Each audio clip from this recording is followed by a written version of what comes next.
Okay guys, welcome back to the channel and to another army overview. This time it is the Gloomspite Gitz. We've got quite a large selection of stuff here. It's just over 7,000 points. And I don't have any spiders barring that one on the left. None whatsoever. Lucy doesn't like spiders, so I'm not allowed them in the army. But yeah, I bought these as soon as they came out. I'd actually heard rumours that they were coming, so I'd picked up a lot of the goblins and a couple of the mangler squigs and the colossal and gobber. And I actually had 3 fellwater trolls that I was converting into chaos spawn at the time.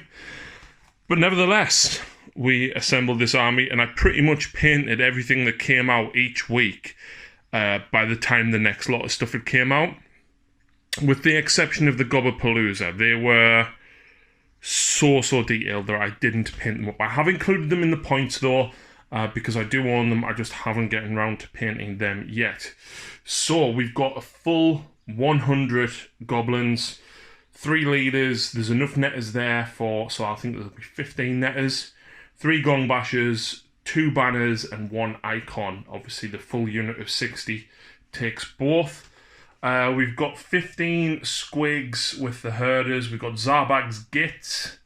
We've got Skargrot, the Loon King himself. We've got 2 Loon Boss, of course, one of them being the old one. We've got the Fungoid Cave Shaman, and we've got the old little Shaman as well from the Island of Blood box set. We've got the Finecast Loon Boss on Cave Squig, and we've got the Forge World one as well. I do have the Mage and the Banner Bearer.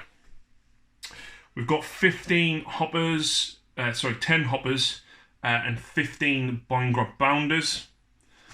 We've got 5 Loon Smashers, 5 Spore Splatters, but I always use them as Loon Smashers because the Spore Splatters they're irrelevant. And I haven't cut the tips off them yet. We've got Mollog, because he's cool. We've got the Dankhold Trog Boss and the Dankhold Troll. Lucy actually painted both of them for me, and she also painted this Gargant. We've got a unit of 6 Rock Trolls. We've got the Troll Hag. We've got 3 Mangler Squigs at the back there, 2 of which are the old ones. Of course, we've got the Shrine. We've got Scrap Scuttler's Arachna Cauldron, Mork's Mighty Mushroom, and the Malevolent Moon. And then one of my favourite models, the Loon Boss on Mangler Squig, who is definitely a Bat Squig. You can see if I bring this guy over here that they are actually the same height. I built them very specifically to be the same height, so that if there was any arguments with my opponent, that they were exactly the same height.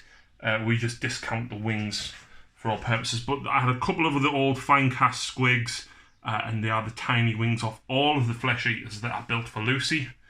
So yeah, that is the Gloomspite Gitz army. But I've got 2 of the Forge World monsters, the Dreadmaw and the Basilisk, ready to go. As you can't technically ally them in, so you have to run General Destruction. But they're cool models, so why would I not take them? That's the reason that they're there. Also, the Mushroom Terrain, I was highly inspired by some of the pictures in the Battle Tome, so I actually made my own. There is a tutorial available on the channel for making that terrain as well. But that's it. That is 7,000 points of Gloomspite Gitz.